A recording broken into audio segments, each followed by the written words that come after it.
Good morning, Oak Crest, and welcome back to your daily morning show. Now, a lot of times here at WOCV and Good Morning Oak Crest, we like to bring on different departments to talk about what's going on with their department, whether it be our resident life department, general services, continuing care, it doesn't matter. We like to keep you up to date on what's going on around the community. And one department that occasionally gets neglected is our own department right here at the TV studio, which is why today my guest is Josh Runkles, TV studio manager, who's going to bring us some updates about what's going on at WOCV-TV. Josh, I would say good morning, but I've seen you for the last 2 hours. Oh, that's true. So you would think that I would have a little bit more pull around here, and I could actually get on the morning show, but it's tough. I mean, Tamika books up that show quick. We are popular. Yeah. We are very popular. You know, I mean, where else are you going to get the opportunity to talk to 2,000 residents without, you know, having to leave the chair, you know? Right. I think that's a pretty big coup for them. I do appreciate her squeezing me in today. I pulled some strings. Both of us, I think. Right. Yeah, we appreciate it. So thank you, Tamika.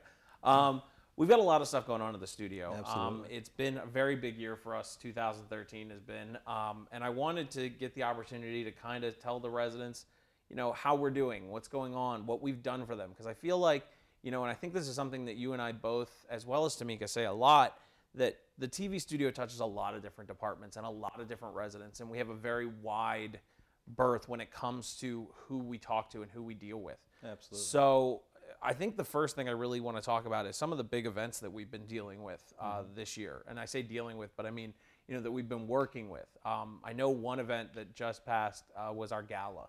Absolutely. Of course, WOCV made an appearance at the Gala. Oh, the Gala was great. I mean, we're here, one, to advertise the Gala. So, you know, Todd has his segment, the Philanthropy Friday. So he has the opportunity to come on and talk all about the Gala, the food that's going to be there, the band, get everybody, you know, jazzed up about the Gala. And it definitely worked. This year was the highest attended Gala in the history of Oak Crest. So it was huge.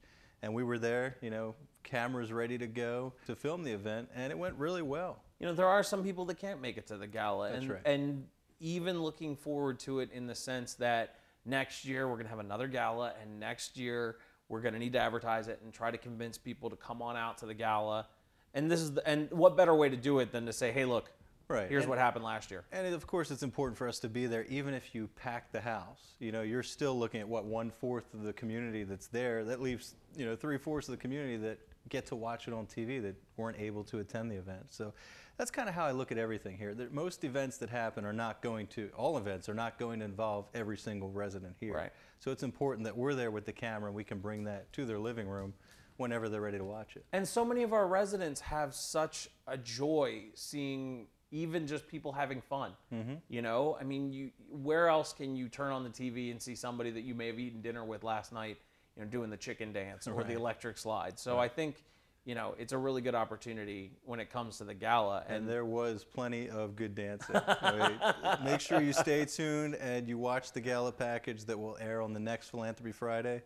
You don't want to miss it. There was some great things happening. I believe it. I believe it. Todd Sullivan tends to cut a rug every once in a while when it comes to these kinds of events. So I'm interested to see. Absolutely. So besides that, I know another event that was really popular with our residents that we participated in recently was Mary and the Toots. Oh, yeah. It's a wonderful resident organization. These three ladies, it's pure entertainment. And they don't do it to raise money for themselves. They do it strictly to entertain our residents, to have a good time. And we were actually at their Mary and the Toots on Broadway Spectacular, as I like to call it, a few weeks ago. And actually, we were there 2 days ago on Wednesday. Right. We didn't film that one. We filmed the first one. Right. Plenty of great footage. That's coming to WOCV soon as well. Well, one thing that I think about when I think of these three ladies is passion. I mean, like you said, they're doing it for the residents. It's not about them at all. It's about bringing an entertaining show to whatever venue they go to. And it was our pleasure to help them out with that. It was quite a job. I mean, we basically created a studio in the Acorn so that we can film this, you know, accurately with 3 cameras, bring in all our microphones, and really make it look and sound good. And, you know, when the finished product is out, I think we achieved that. You know, the motto of Erickson is we share our gifts to create a community that celebrates life. And I think, you know, those three ladies, Lucille, Jean, and Mary, are doing that exact thing, you know, Right. and you see that with not just them, but a lot of our resident groups. But I think they're kind of the epitome of it. They Right. are the pinnacle. They are, you know, the perfect example of that happening. Sure. And the nice thing is that when we film these kinds of events, I mean, as much as we enjoy it, you know, we're kind of thinking about the other residents as well.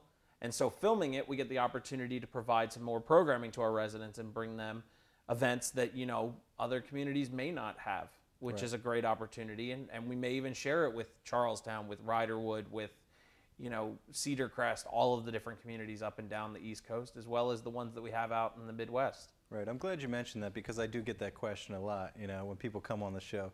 Is this just, you know, local to your 2,000 people, or can this go out to Charlestown? And I do let everybody know there's always that option. If it's material that will be interesting to our surrounding communities, we're going to share that with them as well. So all of a sudden you go from 2,000 to 7,000 people. So, you know, reaching that wider audience. And I've been all about that in the last few years, is getting our message out to not just our residents, but potential residents and their kids' kids. Right. You know, that's why we started the YouTube page that we do. That's why we're traveling more and getting out to the community and really trying to reach a wider audience, because I feel the more people that we reach with our studio, with the material that we create, the more people we can bring in. And WOCV is such a great recruitment tool for Oak Crest.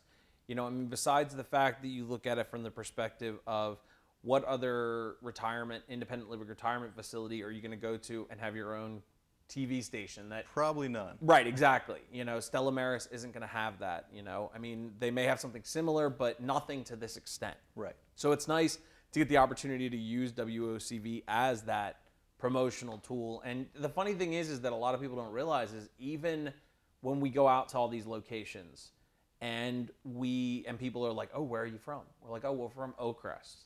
And they're like, Oak Crest isn't that a retirement community? And you explain it to them and they're like, it piques their interest. Right. And they may not be somebody that's 62 and a half that can move in tomorrow, but their mother might be. Exactly, or their sister, or Right. their aunt, or, you know, 10, 15, 20 years from now, they may remember us. It's really you know? just planting a seed. Right. You know, every single time we go somewhere else and do an event, it's bringing content to our show and getting the interest out in the community.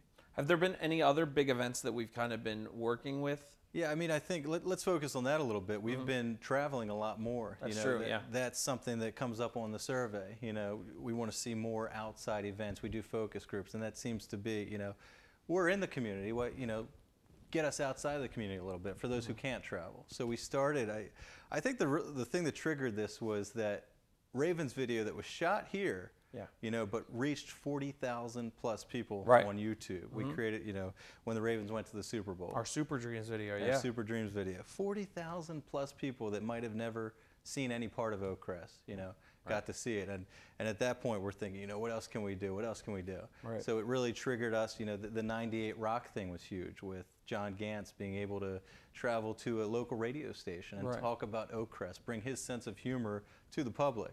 You know, everybody knows here John Gantz is a character. But outside the gates, you know, everybody doesn't know that. Right. So he was able to, you know, bring his sense of humor to the airwaves, and in turn bring Oak Crest to the local community. Right. So that was a great thing. And I think, you know, you look at these videos and we talk about the fact that, you know, it's a promotional tool for WOCV, it's a promotional tool for Oak Crest, but I mean, really, you look at Gene Miller, who did a fantastic squirrel dance, Ray Lewis squirrel dance.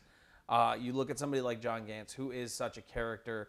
You know, they could have done these things. They could have created these videos, but they wouldn't have had the power of Oak Crest behind them. That's right. To push for this. I mean, Jeff Geddick. I remember when we did the Super Dreams video, Jeff was tweeting. For those of you that don't know, tweeting is Twitter. But he was sending these little 140 character messages to every news outlet in the Baltimore area, every news outlet in the Washington, D.C. area, every national outlet, just trying to get people to say, wow, that's really cool. And sending it to friends and sending it to family members and sending it to coworkers. And he did a great job at it. Right. And we also, you know, we had the opportunity to travel with special trips a lot this year as well. We got to go to Clearwater, Florida, and shoot their future destination. So we could actually show residents before they plan to take this vacation what they would be getting themselves into. Right. And it was absolutely gorgeous. You know, we've never done anything like that. And I think it was a great success. And Suzanne and Tina, who are Suzanne is in charge of special trips, and Tina works with a travel agency that we do all of our booking through, or most of our booking. Their depictions of what was going on at the resort were fantastic. Like, you know, you felt like you were there. I mean, I expected to smell the salt air, you know, from the ocean and stuff. And Clearwater's not the only trip that we actually got an opportunity to go on. I know you went with the flag stitching. Right, down to the Baltimore We got to go with Society. a couple residents and actually stitch the replica flag that would be flying over, that flew over Fort McHenry. Right, So the that 1812 flag, yeah. Right. And that's going to be on an upcoming show as well, with some footage that you shot the other day. Just the other day, we went with the residents to the Baltimore Streetcar Museum down on Falls Road in Baltimore, and I was amazed. You know, I thought it was just a museum where you got to see these old streetcars or memorabilia, but they have working, not replicas, not models, no, these are the streetcars that they've rebuilt. And you're riding around in the streetcar. Oh yeah, and we've got footage of us on these streetcars and the residents. You know, and that's the great thing about special trips, is that, you know, they constantly, it's not just cruises, it's not just these 7-8 day trips. You can do just a quick jaunt. I mean, that was 3 hours. Right. We went down to the Streetcar Museum, we came back, you know, and it was nice. It was a nice day trip. While we're on the subject of travel, I don't know if anybody missed yesterday's show, but Tamika had the opportunity to travel to Colleen's Beach House. That's true. And that was a riot. That should be playing again probably this weekend. And actually, I can't complain too much, because you and I actually had the opportunity to take a little trip as well. And we actually went to the National Association of Broadcasters Conference. Talk a little bit more about what the NAB conference is. Well, the NAB conference gives us the opportunity to actually see all of the equipment that we'll be purchasing, and, you know, maybe this year, maybe in 5 years, but we get to see what's out there. We get to stay cutting edge in the studio. You know, is our equipment completely up to date here? No, it's not. But our budget really is not going to support that of ABC or NBC. Right. So within our guidelines, I'm able to see exactly what we can afford. You know, what's going to be the best use of our money here, and, you know, what equipment that will be. So you actually get to, you know, take trainings there. You can hands-on use the cameras that we might be purchasing. It's an excellent event. Even if we don't purchase every single thing that, you know, we saw at the conference and said this we need, you know, I mean, it gives you ideas. It gives you a jumping off point. It may, like you said, it may not be something we buy tomorrow, but it could be something we buy 5 years down the line. Well, you're still fighting me over that little helicopter with I the camera. wanted, little quadricopter. All I wanted was that. It would have been fun. We couldn't come up with a good reason for it. So right. Good stewards of the residents' money, right? Right. Exactly. Every day. So, but talking about new equipment, we've actually got some new equipment that has been installed in the studio, as well as been put into our inventory recently, that I kind of want to talk about a little bit. And my favorite, we got 3 brand new cameras, which have been put into our inventory. One is a professional camera. 2 are more what we call prosumer cameras, which aren't, you know, your handy cam, but, you know, they're halfway between professional and consumer. Well, let me preface that. Okay. I think that one thing our residents don't understand here, you know, they see this, they see the show, they see the editing every day. Right.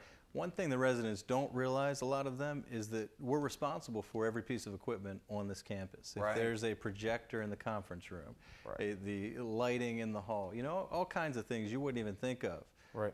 That's our responsibility, you know, to repair and keep all of that equipment up to date, and give trainings on that equipment. We'll get to that in a minute. But like you said, the cameras that we got, one, our residents every weekend shoot concerts, you know, and they were using older cameras. So we said, okay, it's time to get some nice high-def cameras for our residents to use. One, they're going to be wider, and they're going to be clearer, so you can get more of the event. You don't have to move the camera around as much, and we can actually do that in post. You know, if we have to push in a little bit somewhere, that gives us room to do that. It really maximizes the concert for our viewer. Right. And we've been having fun with our new camera that just came in, what, 2 weeks ago? Yep. So that's our first step in the studio towards going high def, and high definition is high def. The channel is actually not high definition yet. No. But at least we have one camera that we can get used to managing that media before we transform into take that leap, which might not be for a couple years, but at least we have our foot in the door. Right. And a couple weeks ago, in our weekly email newsletter that we send out to the residents that request it, I talked a little bit more about that camera, and I really want to make it clear to our residents that, you know, we're not jumping headfirst into the high definition pool. We're kind of, you know, wading our way in slowly, and this is, like you said, the first of hopefully many steps towards bringing us, you know, up to snuff when it comes to high definition. So. And another step with high definition, I'm sure a lot of people have noticed, is the Erickson Hall. Yes. So we completely eliminated the original projector that was there by the window. That's been replaced, brand new high definition projector. And then residents requested another projector because a lot of times there's a huge event in that room and the residents on one side can't see the projector on the other side. Right. So now there is actually a projector in the center of the room and a projector, matching projectors. So what you can do in there, you can have a Blu-ray on one, you can have a training PowerPoint on the center, or you can have the same image. We've used it, you know, for the Diversity Expo. We got a great Blu-ray to show different areas of the world. It was just gorgeous to have that on both screens. Something else we've done in there, the lighting, for those of you who have used the lighting in that room, it was quite a disaster. You had those two knobs, and it was very difficult to navigate. 4 knobs, because remember it was 2 panels. That's right, 4 knobs. Very difficult to navigate. So now we actually have lighting sequences. You go in, you press the button of whatever sequence you want, and the lights just happen. Right. Okay. Another neat thing in that room, we have a touch panel in the control room that not only controls the projectors, the Blu-ray, the computers, but it will now control the lights as well. Wow. Yeah, so if you're in that room and you're running a presentation for somebody and all of a sudden they want to show a movie, well, you can dim the lights around that projector. Right. In the future, you'll also be able to walk around that room with an iPad. How neat would that be? You know, walk around talking to a couple hundred people in a class, wherever you are in the room, and it's mirroring that iPad wirelessly to both of those screens in the projector. That'll be nice. So yeah. We're working our way towards getting every room to have that type of technology. Because as people are coming in, you're hearing more and more of that. I'm bringing my iPad in. I don't have a computer. Right. This has to work with your projector. Right. So we're getting to that point. Hopefully next year we'll see a lot more changes as well. And I know that the next room that we kind of have our focus on is the auditorium. In fact, today, possibly while we're sitting here on the couches, that's right. Our auditorium projector is being replaced. Got a brand new projector going in there. The one thing I wanted to touch on, which I think will impact a lot of our residents when it comes to not only the Crestview projector, but this new auditorium projector, is the projectors are brighter. Absolutely. And you know, a lot of times, like, we would do presentations in Crestview, and that room is nothing but windows. Right. You know, and the way it's set up, it just wasn't the right way to do it. And now we've got this new projector. It helps to alleviate that problem. And having that new second projector means, okay, well, if this presentation is really important, we can move it over here. Correct. And you're not right next to the bright windows. And yeah, right. You can use sections of the room, which you could never do in the past. That room is pretty much set up 2 ways. It's going to be set up, you know, you're coming in the doors and looking at your presenter in the middle of the room, or you're coming in the doors, hooking a right, and your presentation is by that other screen. So we definitely thought about that before we did that room. Right. And I'm glad you mentioned the auditorium, because this is the little brother of the projectors that are in Crestview. So it'll be very similar. It doesn't have to be quite as bright because the room's smaller. There's no windows, but it is gorgeous. I already, you know, I saw them hook it up before they actually installed it. Right. And it is beautiful. So movie night in that room, I know there are people that run movie night are very excited about that as well. Definitely. And you know, with all this new equipment coming in, I think one of the biggest things that we need to reinforce with our residents is that, you know, we want you to know that we're going to be there for you no matter what, and we want to help you in any instance that you see fit. You know, if you need help with your movie night, we may not be able to be there on movie night, but we're willing to walk you through it, to train you, to show you how this happens. And that, I think, brings up a big fact as well. You know, besides being responsible for this AV equipment, you mentioned before, training is a big part of it. Right. And training is something that we're really pushing here at WOCV, particularly myself. Right. I'm trying a lot of trainings. Yes. Yeah, I've been trying to get, you know, a lot of our residents into the different rooms. Maybe not the auditorium as much, but the big one is the classrooms. A lot of our residents want to know how the classrooms work. They want to be able to show PowerPoints.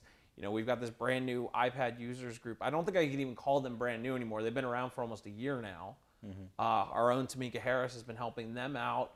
You know, so we're here to help when we can. And that's important that we also say that. It's nice to have this new technology, but with new technology, usually the technology is easier to operate. You know, now we have a touch panel in that room, which you press a couple buttons and all of a sudden you're ready to go. Right. Before it was a little more complicated. You would have a remote come into the situation. Right. So not only, you know, is the technology improving and the pictures brighter and crisper, but it's going to be easier for the residents to use. And with that, we're working on creating new materials. You know, we're having new trainings, like you said, and working off of what the residents are saying in those trainings to build our manuals, to really, you know, angle this towards the resident and what you need to know about each piece of equipment. And it's been going great. The residents that we've had in these groups, before we know it, they're operating the equipment. It seems like a much easier transition than some of the older stuff. And the other thing that we're doing for our residents is we're trying to find groups of residents that are a little more technologically savvy. Yes. And so that way, you know, WOCV, we're not here 24/7. Sometimes I think our residents and our staff wish we were, but we're not. You know, there's only 3 of us. We do about an 8-hour day, 5 days a week. So, and we're all here at the same time. 8 to 4:30 is what we do. So, you know, a lot of events fall outside of that situation. Right. So what we're doing is we're training a couple residents to be more aware of what's going on and more capable of running these pieces of equipment, so that if you do have a problem, we'll hopefully have a resident committee that will actually be able to help you in your time of need. And while we're talking about that, if there's anybody out there at all that has an interest in learning the equipment and has an interest in teaching the equipment, please contact either Chris, myself, or Tamika in the studio. We'll give you a call right back and get you started. Yeah, and you know, that's only one of many different volunteer opportunities that we have. And you know, I don't think we can ever do a show about the TV station without touching on the multitude of volunteer opportunities that we have. Right. I think a lot of people stay away from volunteering with us because they think, oh, I don't like the camera. You know, don't put me in front of the right, camera. exactly. What they don't realize is most of the opportunities we have are behind the camera. Right. So yeah, tell us about some of the opportunities. Well, I mean, it depends on what you want to do. You know, I always like to tell people that, you know, one of the biggest jobs and one of the most populated jobs that we have is our camera people. The wonderful Nick Nichols right now working for us here at WOCV. He's running the cameras today. But we have plenty of other residents that I'm sure many of you know. Cliff Parks, Scott Phillips, Ann O'Connor, Mike Connolly, Walt Weinbrenner, all of them. Ed Kazmarek, Dick Eight, all of these people help us on a daily basis. And this doesn't even include the people who work with our Light and Sound Committee to film these concerts. And so many people kind of look at us. The other major complaint that I always hear is, or not complaint, but excuse, I guess, is, well, I've never worked with technology. I'm not... I don't know if I can work the camera. But every single person that you just named came to us with no experience. No TV experience whatsoever. And they're doing it now. Right. And they're doing it well. I mean, you hardly have to tell them where to go with the cameras at this point because, you know, they've just gotten used to it. They've learned, works. right. Yep. Yeah, and it's great for us. You know, we appreciate the help, and, you know, I think without our resident volunteers, you know, we may be able to struggle through things, but they make our lives and our jobs so much easier to function. Right. So big kudos to all of them as well. But besides camera operator, you know, our Light and Sound Committee is always looking for help. If you don't want to run the camera during the concerts, you can set up the sound system. You can run CDs. You can play movies. You can do all these different things. You get the opportunity to see a concert for free, and all you got to do is flip a couple switches. That's right. And in studio, we always need bulletin board, talking bulletin board readers in the morning. We need producers. I mean, if you just have a show idea, you know, there's something we're not doing here, and you say, I'd love to see that on television. You contacting us and telling us about that show and helping us to create that, that's producing. That's volunteerism. You know, if you actually want to take that one step further and be on the show, you know, host the show of that subject, then that's fine too. I mean, there's all kinds of opportunities. And, you know, I mean, we have so many great resident hosts that you may look at it and say, well, I don't know, do they really need me? And you know what the thing is you look at some people that we have as hosts. You know, the perfect example is Ruth Punt. You know, Ruth, she does a lot of programming for us with our Zoomobile, with CCBC, with Getting to Know You. And, you know, but a lot of the shows like Media Arts stuff, that's not us that comes up with those ideas. That's Ruth and the Media Arts Group that comes up with those. We're just here to film it. Exactly. And so, you know, if you think to yourself, well, I would really like to host a sports show. Right. Which, if you'd like to host a sports show, please give us a call, because we wanted to do it. But, you know, we are. You know, if you have a topic that you want to talk about, if you have guests that you think would be great, let us know. You know, it doesn't have to be a fully flushed out idea. Tamika Harris is fantastic at helping you to kind of pull things together and make something out of what you may think is nothing, you know? She can help you find the guests. She can help you pick the topics. And I think that's a real testament to, you know, the quality of employee that we have here at not only WOCV, but Oak Crest in general, you know, that they're this skilled. So you know, producer is definitely something that you don't have to have the experience in. You can come in and we'll help you flush out those ideas, you know, because any help is good to us. Right. So. And all you have to do, you know, if you're interested in volunteering, you come to the studio. We already have created a form that lists all the different opportunities. Just check one, give us your phone number, and we'll contact you within a day or so. And I think the one volunteer opportunity that I think is the biggest one that we have, you know, I think we've been talking about it a lot recently, mainly because the season is already underway, is everyone's favorite quiz show, Mind Over Memory. Hosted by David Cuneo, Ina Johnson, and Joe Gunzelman. Right. So, I mean, we have a good time with that. And you know, everybody kind of looks at Mind Over Memory and says, well, you know, you don't really need me. You've got David doing your questions, and you've got all your contestants. It takes a lot of volunteerism to do that show. Oh, yeah. And I love that because it's probably, you know, when all is said and done, it's 25 different people involved in something here. It's rare that we get that many people involved in an event at the studio. Right. And for me, that's what it's all about. It's about having the residents here. So the quiz show that's been going on, what, 17, 18 years? Right. Gives us that opportunity. Right. And you know, that's only one of many shows that we have here at WOCV. We've had a lot of great programming recently that I think, you know, the residents may have missed, and that I kind of want to touch on a little bit as well. First is, and I'm going to toot my own horn just a little bit here, we just went to the National Aquarium. Yes. We got unprecedented access that I can't believe. You know, I kind of put my feelers out there and said, you know, I know you guys have this new exhibit coming. Can we come in and do an interview? Or do you want to come in and do an interview? And they're like, why don't you come on down, do your interview here? So we actually got it was actually a week before they officially opened it, right, the grand opening, we got the opportunity to do an interview at the Blacktip Reef exhibit at the National Aquarium in Baltimore, which was amazing. It was so much fun. It was neat because when you were doing that interview, I was frightened that the turtle was coming too close to you. I mean, we were literally right in front of this piece of glass. That turtle was as close as that door is to your head right now. Yeah, oh, very much so. And trust me, there's not a whole lot of distance here. But, you know, the funny thing is the turtle looks like it's so close, but, you know, looking at videos later of the construction process, the thickness of that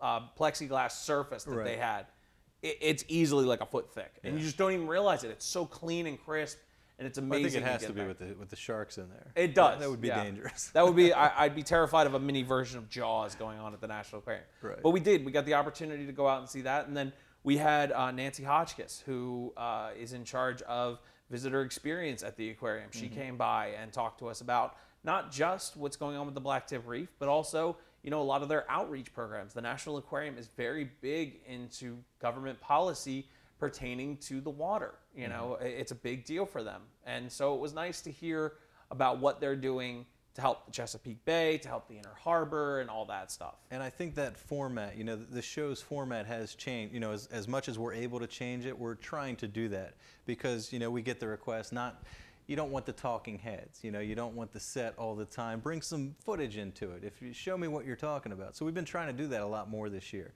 That's a perfect example. We went to the aquarium and then edited that footage into the lady actually coming to our set as well. So we can take our viewer outside of the studio. We almost treated it like a two-part interview, you know, with talking to the curator of the exhibit and then talking to the, you know, vice president in charge of visitor experience. So that was really nice. And another show that I've gotten a lot of compliments on recently is Jim Truitt, our wonderful manager of pastoral ministries, has started a new series called Spirituality Matters.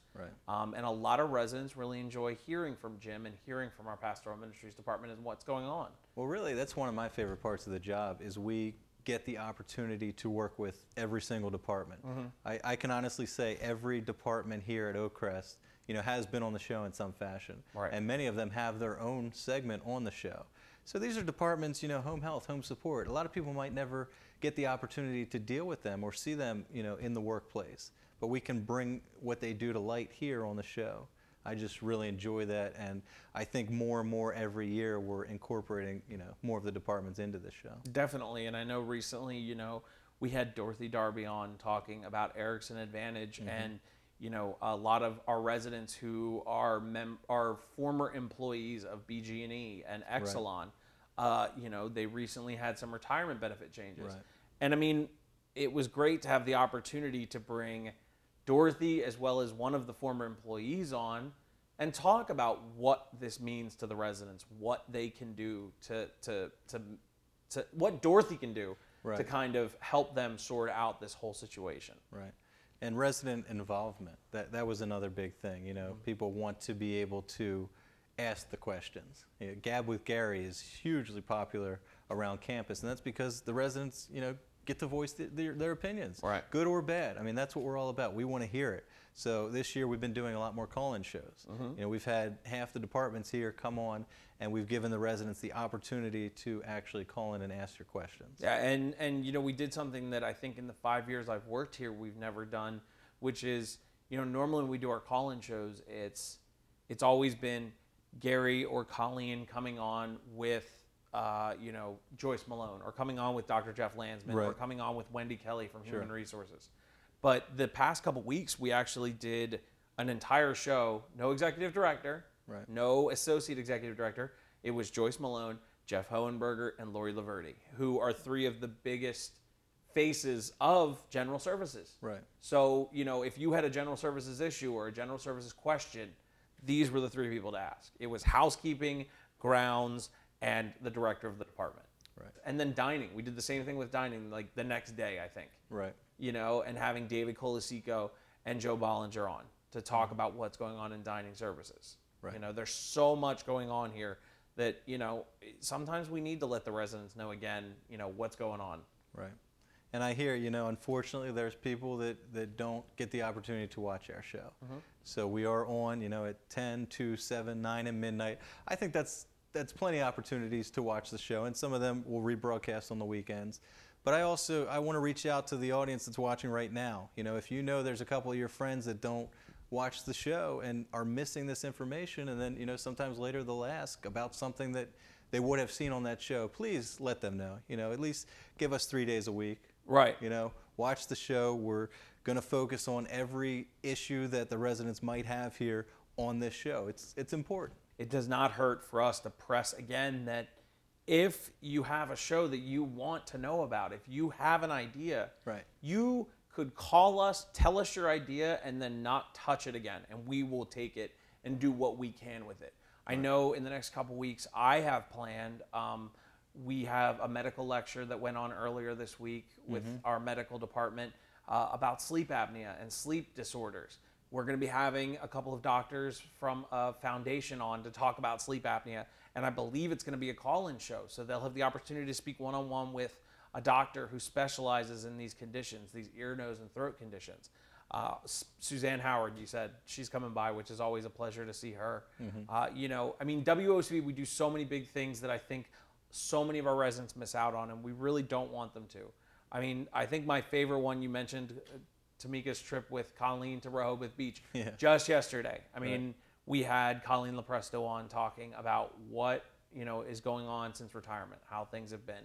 So, you know, it's nice to. And that was given to us by the residents. You know, they're asking, what's Colleen up to? What's going on? We want to know. So she's only been gone 6 months. Calm down, everybody. But we're able to do that. Obviously, you know, we're not going to compete with the major networks in other ways. You know, we're not going to compete with the CSI or the huge scale game shows or the you know the murder mystery shows that people like to watch. That's not what we're a studio of 3 people. It's a 3-person staff. What we do is local, you know. We can bring you the information that you want to know about Oak Crest and the surrounding area. You know, I feel like we're good at doing that. we're not going to go up against the other networks. No. But if you have an idea, you know, that is feasible for this studio, we will make it happen. We have always done everything we can to do that. I agree wholeheartedly, and I think that's a great sentiment to end today's program on, unless there's anything else that you really feel is a pressing issue. Well, I mean, something we've all been working on is the telethon. Oh. You know, that's coming up. I think I kind of blocked that one out. It's a big That's a lot of work, yeah. Yeah, it is. December 6th is our telethon. Right. And right now we're just working on getting all the elements in place. We have some great ideas, some great people already booked, so you definitely want to stay tuned for that. December 6th, we'll be on the air most of the day. Right. As always. Good 4 or 5 hours, yeah. Absolutely. And, So, you know, Todd Sullivan is always entertaining. We always look back at Gala's past. We have some great celebrity guests. I'm sure, you know, I hear rumor that we may be taking a trip to the Senior Expo this year. Don't say who's going to be I'm not going to say surprised. it, but if you remember a couple of years ago, we were fortunate enough to get an interview with Frankie Avalon. Right. So maybe we may have another interview from this year's Expo. So you may want to tune in for that. It's going to be a big deal. So a lot going on right now. December 6th, you want to tune in for the telethon. Don't forget Benevolent Care. I hear that Benevolent Bingo Bonanza might even be back, may make a return. I almost won last year. Almost, so close. But I think I missed some of the calls because I was directing. I'll pay attention this time. All right, okay, I'll direct this I plan on year. winning it. All right, okay, we'll see what we can do for you, Josh. But thank you very much for coming by today. You know, we appreciate it. Well, you're not really coming by. This is your studio. I was so. here.